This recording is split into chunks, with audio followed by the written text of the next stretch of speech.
Hello guys, this is UniversalGiant, and welcome back for more of Let's Play The Legend of Zelda the Wind Waker. In the last episode, we completed the Wind Temple and fully restored power to the Master Sword. So now we're completely equipped to take on Ganon once again. However, there are quite a few things we want to do before we go there, because this is a 100% Let's Play, which means I'm getting all of the sunken treasures and all of the heart pieces. And that means we have a whole map of islands to explore, and we're going to be milking all 49 of them for everything we possibly can. What I'm going to be doing is going about this a little more systematically. I'm going to take care of all of the rows one at a time, starting from the very southeast corner of the map. So I am sailing southeast from the Forest Haven over there, and heading towards the most southeast corner of the map, for which we have the treasure chart. So let's go dig it up.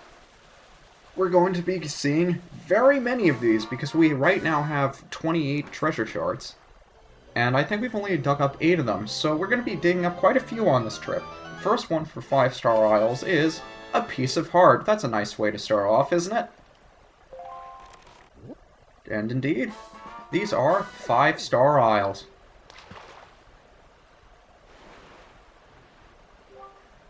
Have you seen it? The ghost ship? When does it show up here, Mapfish? On nights when the crescent moon faces down. Yeah, we'll get more into that pretty soon. However, if we continue going south from 5-star Isles, you'll notice, off in the distance, is another submarine. Boy, has it been forever since we've explored one of these babies. But yeah, this is very hard to miss. Very easy to miss, I should say, if you don't know to look for it. And luckily I do! So we're not going to have to revisit this square. I'm hoping to not do too many, revisiting of squares, but it's going to happen. So let's see. Right off the bat I see a couple of keys on the ceiling, so let's snipe them off. One up there. One up there. One up there. I think that's all of them. And let's just jump on down and get rid of these guys the only way we know how. Actually, let's try the hurricane spin just because we can do it. Whee! And slamming into the wall will automatically make it so that you don't have to deal with the dizzy animation, so that's pretty helpful. Slam yourself into the wall before you get dizzy and you don't have to wait for the dizziness to stop. Although I think that gives Link a couple of more problems with his head. He's probably screwed up enough that he's going on this adventure in the very beginning to begin with. That's a very good beginning. So, in the submarine for 5-star Isles is a spiky treasure chest, and inside this treasure chest we will find another piece of heart. This is starting off a lot better than I expected it to. 1917 rupees. Why are there pots of water in here? Why is there still a case? I thought I got rid of you. Alright, so we'll head outside this submarine, and I'll sail over to the next island to the west. One square to the south of the Forest Haven, we encounter the boating course. This is a pretty memorable island, if I do say so myself. Let me ask you something, Fry. Have you been using R to make your boat jump? Well, have you? Of course, going out to sea just to jump around would be real dumb if you ask me, especially without a boat. Anyway, what you can do is tilt the control stick to move your tiller just as you land, and that's how you make a sharp turn. If you didn't know that, why don't you try it out? And that's a particularly helpful bit of advice, considering this is a boating course. And it is exactly what it sounds like. In fact, this is probably the most fun you can have sailing in this game. So up here, we will find not just a bunch of grass and trees, but barrels, and hey look! It's a person! Hey, that's a pretty slick boat you got there, kiddo. So what do you say, kiddo? You want to play a boat game for 30 rupees? What do you say? Can you say the word what enough?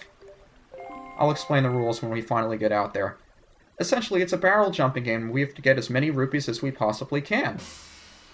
In the time limit, of course. Now, what I like to do is have the camera zoomed out like this so I can adjust it. But more or less, all you're going to be doing is jumping over barrels so you can get extra rupees. And that's why the fish's advice to move the tiller just as you land during a jump is very helpful. Because that helps you make sharp turns like that, and I need to learn how to play with the camera if I'm going to succeed in this game. I believe there are 200, either 200 or 250 rupees in here. I usually miss one or two, just because there are a couple of them that are pretty difficult to get, since they do group a few of them later on. And you don't need to worry about... Yeah, you've got plenty of time to catch up with your boat if you miss, and the wind will automatically adjust for you as you progress through the course. So, not too much to deal with here, nothing to worry about. Just try to zoom out the camera so you can see where you're going, and just like that over there where you have two barrels next to each other, it's sometimes difficult to get both of the rupees. But you don't need to get it perfect. In fact, there isn't really any sort of reward you get for this other than rupees. It's a very good place to go rupee grinding, because it only costs 30 rupees to play, and you get to keep all of the rupees that you earn here. So that's a nice reward in and of itself, as well as getting practice with the boat, since we are setting off on a pretty long journey here, and we're going to be doing a lot of sailing. And this is going to be a very tricky jump to make, because I have to turn myself very well there. That worked. This is going to be a tough jump as well. Made that. Not much to say here, other than the fact that this is probably one of the most fun minigames for me, and I can't go back for that rupee, but it doesn't matter. You don't need to get it perfect. You don't get anything perfect other than the extra 10 rupees that I missed, and there's a nice red rupee at the end. So there are 150 rupees in here, not 200 or 250. And you see, they give you more than enough time to complete the course, but each time you do it, you get less time. So that's a nice little profit there. We paid 30 rupees to get 140 rupees. Not too bad. But before we head off, there's an island on the opposite side of this one here that has a hole in it that we want to drop down. So we'll change the direction of the wind so we can make the jump. Pull out our Deku Leaf and fly on over there.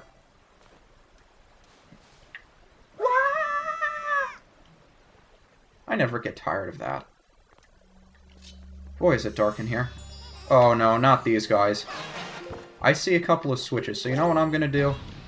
I'm gonna pull this out and see how many of them I can hit before the... Of course they would come down. Guys, leave me alone, will you? Wonder if I can reach it from back here. Would they not bother me if I'm all the way back here? I bet they will. Yep. You. Oh boy. What's the best way to do this with all these guys coming after you? I'm pretty sure you have to hit these in a certain time. I can't see that from there. Okay. I get it. I get it. I have to hit all of them, don't I? All three of them in a certain time? Or does that stop them from coming out of one? I'm surprised they haven't hit me yet with how much noise they're making. And a third one, although we hit this one already. That wasn't as bad as I expected it to be. So let's see what's in this thing before those other ones come to kill us. You know, the ones that are standing behind the treasure chest back there that we... I hope we can see them. No, we can't. We get the submarine chart, and now we know where all the submarines are located. Although we've gotten the majority of them, we'll pull out the submarine chart here, and we can see, just like the 1 5-star Isles that we got, it lists where every submarine is on the Great Sea. So that's helpful. What isn't helpful is that these guys continue to spawn even after we get the treasure. So we'll ignore them and move on to the next square. Next square to the west here is Angular Isles, and the first island we pass here is going to have a tree on it. What we can do with the tree, if we don't get attacked by sharks, which is why the camera keeps zooming out, we can head up to this island using our hookshot and fall in the hole. And inside this hole we will find a very intriguing block puzzle. This is actually one of my favorite block puzzles in the game just because it's so unique. There aren't any enemies down here. It's just these blocks. Actually, we should probably push that over one more. What you gotta do here is climb up these one at a time. Pull this out. See if we can get as much room as we can here. Pull that out again. Step up this one. Pull it out one. I hope I was supposed to do that. Pull that out. Just climb up here. Pull this out again. And somehow this block is magically balancing.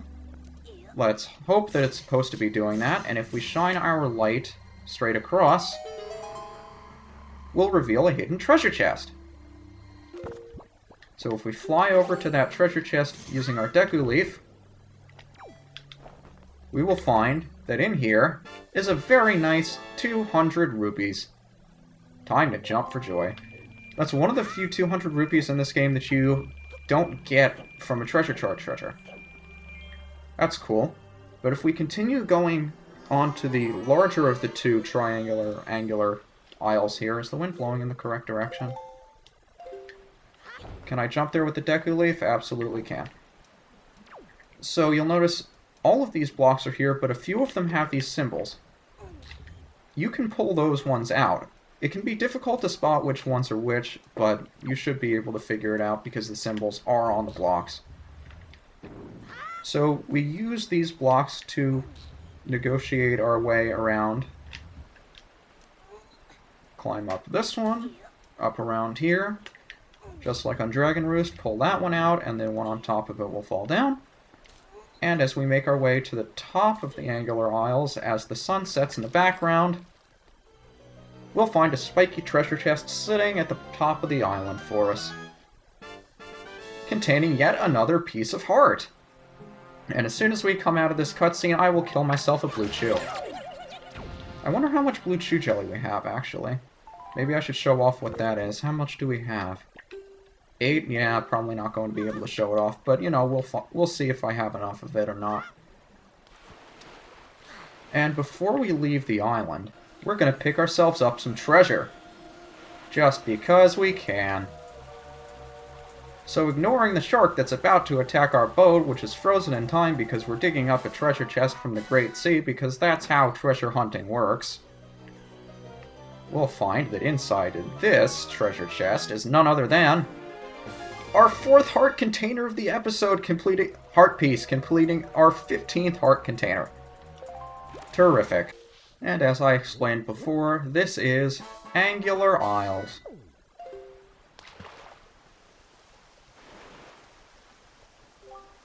Northeast of here is the Forest Haven. They say a truly unique kind of firefly lives there. The firefly that we brought back as soon as we were able to, very early on in the game.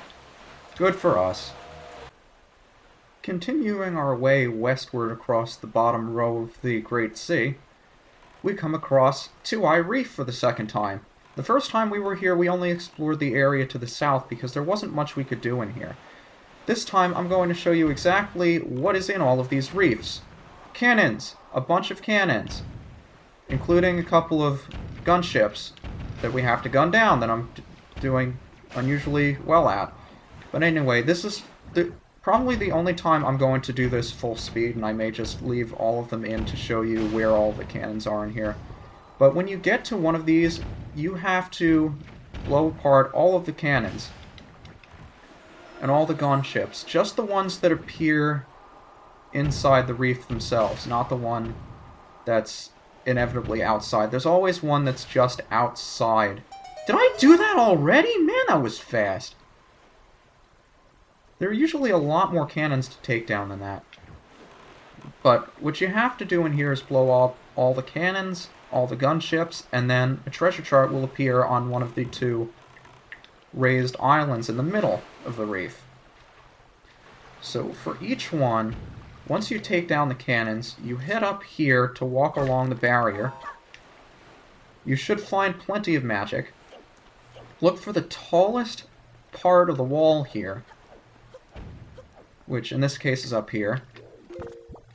Equip your Deku Leaf and your Conductor's Baton, the Wind Waker. Make sure you're standing in the direction that you want to jump, just so you remember which direction the wind should be going. And I see the wind at my back, so I may not have to change it at all. And correct. So, since the treasure chest is over there and we have the wind behind us, jump, and just make your way over to here. And inside this treasure chest, I believe all of them contain a treasure chart. But if I'm wrong, I'll find out. This one is a treasure chart. I haven't decided if I'm going to cut out the reefs entirely or just speed them up. We'll decide on that when we come to the next one. But I'll head back to the boat and I'll meet you in the next island.